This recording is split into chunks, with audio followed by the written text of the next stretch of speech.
दोस्तों नमस्कार, मेरा नाम प्रशांत है और आप देखना शुरू कर चुके हैं आपका अपना चैनल खुदरंग। आपको कोटद्वार के मोहम्मद दीपक का मामला पता है। मोहम्मद दीपक वो शख्स जिन्होंने बजरंग दल के गुंडों को, नफरती चिंटुओं को ऐसा खदेड़ा और उसके बाद खिसियानी बिल्लियां अब खंबा नोचने पर उतारू। और खंबा नोचने की जब बात मैं कह रहा हूं तो इसका मतलब सीधे तौर पर यह है कि मोहम्मद दीपक को जान से मारने की धमकी दी जा रही है। मोहम्मद दीपक अपनी बच्ची और अपनी पत्नी के लिए चिंतित हैं। हालात यह है कि उत्तराखंड पुलिस ने मोहम्मद दीपक के खिलाफ ही मुकदमा दर्ज कर दिया है। यह खबर मैं आपको अभी आगे बताऊंगा, लेकिन उससे पहले बजरंग दल के गुंडों का इलाज करती हुई एक तस्वीर मैं आपको दिखा देता हूं। किस तरीके से, बुरी तरीके से फिर से एक बार बजरंग दल के गुंडे खदेड़े गए हैं। और खदेड़े क्या गए हैं, बच गए नहीं तो थाने के भीतर पुलिस वाले कूटते और मारते। यह बात क्यों कही जा रही है? यह बात इसलिए कही जा रही है, एक तरफ उत्तराखंड की पुलिस है जो सामाजिक सौहार्द, सामाजिक सद्भाव को बचाने की खातिर गुंडों से भिड़ गया, उस पर मुकदमा दर्ज कर दिया गया। दूसरी तरफ वो पुलिस है जिसने इन गुंडों को बुरी तरीके से खदेड़ दिया, और ना सिर्फ खदेड़ दिया बल्कि दारोगा जी तो कहने लगे अभी तुम्हारी सारी हेकड़ी निकाल दूंगा, ऐसी की तैसी में गई नौकरी। यानी कि एक शख्स जिसने सीधे तौर पर बिना अपनी नौकरी की परवाह किए हुए इन गुंडों से भिड़ गया, और दूसरी तरफ एक वो पुलिस है जो इन गुंडों को बचा रही है। जो वीडियो मैं अभी आपको दिखाने वाला हूं वो कुछ दिन पुराना वीडियो है, सोशल मीडिया पर अचानक से वायरल हो रहा है। क्या वीडियो है, सबसे पहले मैं आपको ये दिखा देता हूं, फिर इस वीडियो का सच भी मैं आपको बताऊंगा। जरा ये आपकी स्क्रीन पर है, देखिए।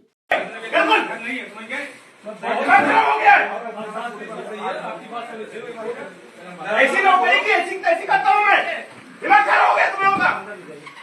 बढ़िया साहब जान दे, पर नदी सुनो तो अल्लाह करो, बैठ के बात करो, नहीं बात लगेगा सही करने में। इस्तीफा दे के चला जाऊंगा ऐसे में।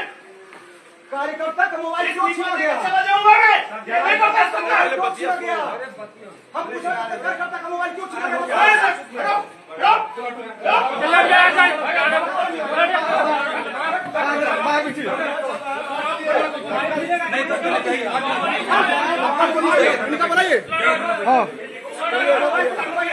अब इस कन्वर्सेशन से कोई यकीन करेगा कि यह उत्तर प्रदेश की तस्वीर है? कोई ये समझ पाएगा? कोई ये कह सकता है कि यह उत्तर प्रदेश के एक थाने की तस्वीर है? और थाने में बजरंग दल के गुंडों का इलाज करने वाले दारोगा जी का नाम जो है दोस्तों, जो बताया जा रहा है उनका नाम वो दरअसल SHO धर्मेंद्र सिंह है। धर्मेंद्र सिंह ने किस तरीके से इन बजरंग दल के गुंडों को खदेड़ा। हालांकि देखिए, चेहरे अलग हैं लेकिन दिमाग सबका एक जैसा। दिमाग में आतंक भरा हुआ है लेकिन शक्लें बदली हुई हैं। लेकिन यहां पर पुलिस ने, एक वो पुलिस है जो अपना काम ईमानदारी से नहीं कर रही है, गुंडों की ओर झुकी हुई नजर आ रही है, और एक पुलिस ये है जिसने गुंडों को थाने से खदेड़ दिया, और एक दारोगा जी वो हैं जिन्होंने बिना अपनी नौकरी की परवाह किए इन गुंडों को वहां से थाने से भगा दिया। तो यह सच है दोस्तों। अब मैं लौटता हूं दीपक कुमार, मोहम्मद दीपक को लेकर के उस खबर पर। दोस्तों सबसे पहले मैं चाहता हूं कि जरा एक नई तस्वीर देखिए। बजरंग दल के वही गुंडे जिन्होंने कोटद्वार में जाकर के दीपक को हत्या की धमकी दी, दीपक को मारने की धमकी दी, दीपक को चूड़ी पहनने वाला बताया, दीपक को मुल्ला दीपक बताया। अब वही किस तरीके से, ये देखिए, और ये जो गुंडा है, ये जो टी शर्ट वाला गुंडा, ये देखिए, ये वो लड़का है जो कोटद्वार में छलांग मार के गया था, और पुलिस की फाइल में ये अज्ञात है, ये अज्ञात है। ये देखिए, सोचिए कि कितना एक सुनियोजित तरीके से टारगेट करने की कोशिश की जा रही है। इस देश को किधर ले जाया जा रहा है, गृहयुद्ध में झोंका जा रहा है इस देश को। दोस्तों ये वो लड़का है जो आप अपनी स्क्रीन पर देख रहे हैं, जो कोटद्वार में भी था। ये वही ग्रुप है, ये उन्हीं बजरंग दल के गुंडों का गुट है। देखिए, ये भी मोटा सा जो व्यक्ति है जो टी शर्ट पहने हुए है, ये शख्स भी वहां पर मौजूद था। अभी मैं वो तस्वीरें भी आपको दिखाऊंगा, देखिए। ये तस्वीरें दोस्तों अभी कुछ दिन पहले की हैं, जब ये गुंडे एक स्कूल में घुस गए थे और उस स्कूल में क्योंकि रहीम और कबीर की बातें बताई जा रही थी, पढ़ाई जा रही थी, बच्चों को सिखाई जा रही थी, इन जाहिलों को, इन दो कौड़ी के हिंदुत्व के दलालों को, इनको इस चीज से नफरत है। जिन्होंने खुद कायदे से कभी 4 किताबें नहीं पढ़ी होंगी, ये स्कूल में जाकर के उन पढ़े लिखे टीचर्स को ज्ञान देने गए हैं वहां पर। जरा ये वीडियो देख लीजिए पहले आप। हनुमान चालीसा भी चलाओ, यहाँ हनुमान चालीसा भी चलाओ, सुंदरकांड का पाठ भी कराओ, यहाँ फिर उल्टी बात कर रहा चलाई जाते हैं ना खुदा मेरे भाई। जो इस देहरा पब्लिक स्कूल में जो माँ बाप अपने बच्चों का एडमिशन यहाँ पे करा रहे हैं, उन लोगों के लिए भी ये वीडियो है कि आप भी सोचिए कि आप अपने बच्चों को एडमिशन कराने कहाँ भेज रहे हैं। आप पढ़ने के लिए भेज रहे हैं, मुस्लिम तुष्टिकरण करने के लिए भेज रहे हैं। स्कूल ने आपने मदरसा बना दिया इसको। रहीम नहीं सुना, कबीर जी ने किसकी कबीर कौन है? सुनिए, ये इस तरीके के स्कूल है, इन लोगों ने सिर्फ मुसलमान गाने चलाने हैं इन लोगों ने कि खुदा मेरे बख्शीश कर। उसके बाद भी ये कह रहे कि हमने कोई गलती नहीं की है। आप ही प्रिंसिपल? हम सभी बजरंग दल के कार्यकर्ता हैं। जो आप एक गाना चला रहे थे कि खुदा मेरी बख्शीश कर, आपको सीबीएसई बोर्ड ने कहा है कि आप प्रेयर में खुदा मेरे बख्शीश करके गाना प्रेयर चलाएंगे आप? इसका क्या मतलब बनता है भाई साहब? ये स्कूल है, स्कूल में मस्जिद मदरसा थोड़ी है भाई साहब। तो ये किसकी परमिशन दी सर? आपको सीबीएसई तो ये अधिकार नहीं देता। तो यहाँ हनुमान चालीसा भी चलेगी भाई साहब? आपने कभी यहाँ पर हनुमान चालीसा चलाई है? अगर ऐसा हुआ है हाँ।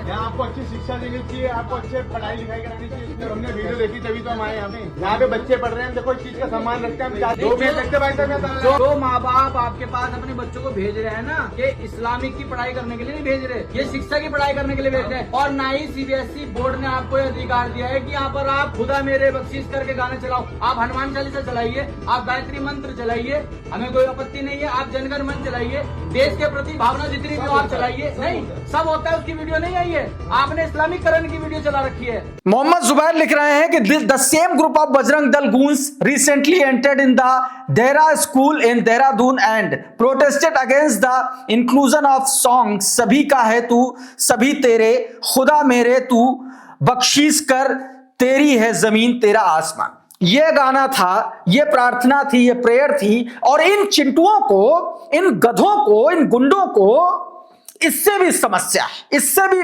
दिक्कत थी। और वहां पर टीचर लगातार इनको समझाने की बात कर रही थी, आपने इस वीडियो में देखा होगा। लेकिन ये मान्य कह रहे कौन? कबीर। बताइए, इस तरीके से उत्तराखंड में, पुष्कर सिंह धामी के उत्तराखंड में, अच्छा स्टेट में ऐसे चिंटू होंगे ही जब मुख्यमंत्री का नाम टॉप नफरतियों में आता हो। अभी एक रिपोर्ट आई जिसमें पुष्कर सिंह धामी नफरती भाषण देने के मामले में नंबर 1 पर पाए गए। ये इस तरीके की तस्वीरें हैं। और यही लोग मोहम्मद दीपक को किस तरीके से थ्रेटन कर रहे थे, वो खुद मोहम्मद दीपक जब मैं बार बार कह रहा हूं तो वो उन्होंने अपना नाम खुद चुना इन बजरंग दल के गुंडों को भगाने के लिए। जरा देखिए क्या कुछ कह रहे हैं दीपक। हाँ, मैंने बताया कि मेरी जान को खतरा है, ये मेरे को धमकियां दे रहे हैं कि कोटद्वार चल के दीपक को हम बताएंगे। तो उसके बाद ये लोग आते हैं आज 11-12 बजे करीबन आते हैं, 1:30 बजे करीबन ये आते हैं कोटद्वार। और कोटद्वार में कम से कम 5 से 5.5 6 घंटा ही रहते हैं। पूरे कोटद्वार में घूमते हैं, प्रशासन इनको रोकता नहीं है। और ये बेहिजक होकर नारे लगाते हैं, मेरे को गालियां देते हैं, मेरी फैमिली को गाली देते हैं, मेरी माँ को, मेरी बहन को। ठीक है, तो ये मेरे को गालियां देते हैं, पूरा प्रशासन इनके साथ घूम रहा है। अब इन गुंडों का एक और वीडियो मैं आपको दिखा देता हूं, लेकिन उससे पहले इस पर वरिष्ठ पत्रकार उत्तराखंड के क्या करें। ये देखिए, ये उस वक्त की तस्वीर है जब ये गुंडे दीपक को घेरने गए थे, उनसे गाली गलौज करने गए थे। और उत्तराखंड की पुलिस देखिए किस तरीके से मूकदर्शक बनी हुई है, इन गुंडों के आगे नतमस्तक है। ऐसा लग रहा अभी पलक पावड़े बिछा करके सड़क पर पुलिस लेट जाएगी और उन्हीं की छाती पर चढ़कर ये गुंडे दीपक की हत्या कर देंगे। कम से कम इस तरीके से ये उत्तराखंड की पुलिस का मोरल बचा है कि गुंडों के सामने कैसे ये सरेंडर होती है। ये तस्वीर, ये वीडियो दोस्तों थोड़ा 1-2 दिन पुराना है। इसी वीडियो को शेयर करते हुए पत्रकार अजीत सिंह राठी ने उस बात पर सवाल उठाया है कि मोहम्मद दीपक पर FIR उल्टे दर्ज हो गए, क्यों हुआ? जरा ये ट्वीट देखिए, क्या बता रहे हैं कह रहे हैं कि एक वृद्ध मुस्लिम की दुकान से बाबा शब्द हटाने के लिए बजरंग दल के कार्यकर्ताओं से भिड़े मोहम्मद दीपक और उनके साथी के खिलाफ पुलिस ने कमल पाल की शिकायत पर मुकदमा दर्ज कर लिया। मोहम्मद दीपक पर गाली गलौज करते हुए जाति सूचक शब्दों का प्रयोग करने के साथ जान से मारने की नीयत से हमला करने का आरोप है। सोचिए, ये गुंडे झुंड में गए थे, ये गीदड़ झुंड में गए थे उस मुस्लिम बुजुर्ग की दुकान पर हमला करने के लिए। बचाने आ गए दीपक और उनके मित्र, तो उल्टा इन धाराओं में मुकदमा दर्ज हुआ है। जात सूचक शब्दों से गाली दी और फिर उसके बाद में जान से मारने की कोशिश की। यह मुकदमा उत्तराखंड की पुलिस ने बड़ी बेशर्मी के साथ अपने वर्दी पर चमकते हुए बिल्ले दिखाते हुए दर्ज किया है एक ऐसे शख्स पर जिस शख्स ने दंगा होने से बचाया, जिस शख्स ने सामाजिक सौहार्द और सद्भावना की मिसाल पेश की। अब यही इन्होंने कहा और नोट में क्या लिखा, यह मुकदमा उनके खिलाफ है जिन्होंने सांप्रदायिक सौहार्द बिगाड़ने वालों के खिलाफ हिम्मत दिखाई। इस घटना की प्रतिक्रिया में 31 जनवरी को कुछ लोग दीपक कुमार के विरोध में उतरे, जिम और पटेल मार्ग स्थित बाबा ड्रेस की दुकान पर प्रदर्शन करने आए, नारेबाजी कर सड़क जाम की, धार्मिक भावनाओं को ठेस पहुंचाने वाले शब्दों का प्रयोग कर सार्वजनिक शांति भंग का प्रयास किया। यह लगभग 30 से 40 अज्ञात लोग हैं। नोट, यह मुकदमा उन अज्ञात लोगों के खिलाफ है पुलिस के अनुसार जो धार्मिक भावनाओं को ठेस पहुंचा रहे हैं, जिन्हें धक्का मुक्की के बावजूद पुलिस पहचान नहीं कर पाई, इसलिए कोई नामजद नहीं। सोचिए, ये पुलिस से धक्का मुक्की कर रहे हैं और पुलिस के सामने, और वो चेहरे सोशल मीडिया पर लगातार वायरल हो रहे हैं। अभी मैंने भी दिखाया, लेकिन पुलिस की हिम्मत नहीं है कि नामजद एफआईआर तक दर्ज कर ले। इस तरीके से पुलिस को बर्बाद कर दिया है भारतीय जनता पार्टी की सरकारों ने। यह सच है। एक और तस्वीर आपको दिखाता हूं, इन्हीं गुंडों का एक और कारनामा दिखाता हूं, कैसे एक जिम संचालक को उसके साथ मारपीट के। देखिए, यह गुंडा वहां पर दिख रहा है, देहरादून में इससे पहले भी दिखा, कोटद्वार में दिखा और लगातार मारा गया। वीडियो देखिए, हम मारपीट का वीडियो आपको नहीं दिखा पाएंगे, स्टिल फुटेज में आप देख सकते हैं। ये वही गुंडे बताए जा रहे हैं जो कुछ दिन पहले दीपक के खिलाफ हमला करने गए थे। देखिए जरा, करिश्मा अजीज ने ये वीडियो अपने ट्विटर हैंडल से जारी किया और लिखा कि उत्तराखंड के देहरादून में जिम मालिक नदीम अंसारी के साथ कुछ बजरंग दल के गुंडों ने मारपीट किया। नदीम अंसारी को रोड पर परेड कराया। देहरादून पुलिस कृपया संज्ञान ले। देहरादून पुलिस के चेहरे के सामने ये गुंडे खड़े रहे और इतना हिम्मत नहीं है, इतनी हैसियत नहीं है देहरादून पुलिस की कि उनके खिलाफ नामजद एफआईआर दर्ज कर ले। यह स्थिति बना दी है इस देश की। अब दोस्तों, एक तस्वीर संसद की भी दिखा देता हूं।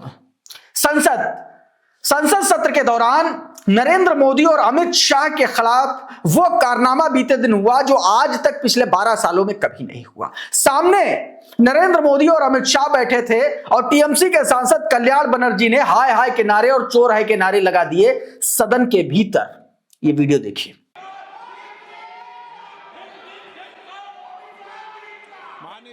प्लीज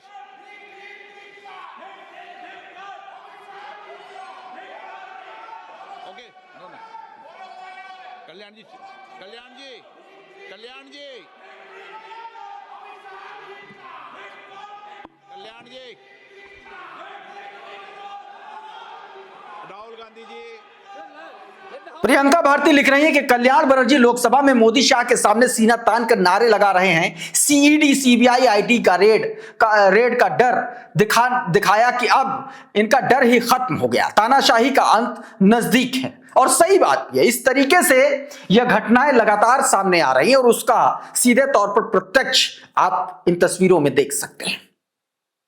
दोस्तों, लगातार जिस तरीके से इस देश में हिंदू मुसलमान किया जा रहा है, जिस तरीके से लगातार हिंसा और दंगे जैसी स्थितियां बनती जा रही, चाहे आप उड़ीसा की बात कर लें, चाहे आप असम हिमंता बिश्व शर्मा की बात कर लें, चाहे आप उत्तराखंड में पुष्कर सिंह धामी सरकार की बात कर लें, क्या वजह है कि जहां जहां भाजपा की सरकार होती है वहीं वहीं इस तरीके की घटनाएं बढ़ने लगती हैं, वहीं वहीं बजरंग दल के गुंडे आताताई हो उठते हैं, सड़कों पर बवाल काटते हैं और पुलिस मूक दर्शक बन जाती है। ऐसा लगता है कि पुलिस के हाथ की सारी शक्तियां छीन ली गई हैं, भाजपाई गुंडों को और उनके फ्रिंज एलिमेंट्स को सौंप दी गई हैं। ऐसे बहुत सारे सवाल हैं। इस वीडियो में बहरहाल इतना ही। बहुत बहुत शुक्रिया, बहुत बहुत धन्यवाद। आप जुड़े रहिए आपके अपने चैनल खुदरंग के साथ। नमस्कार।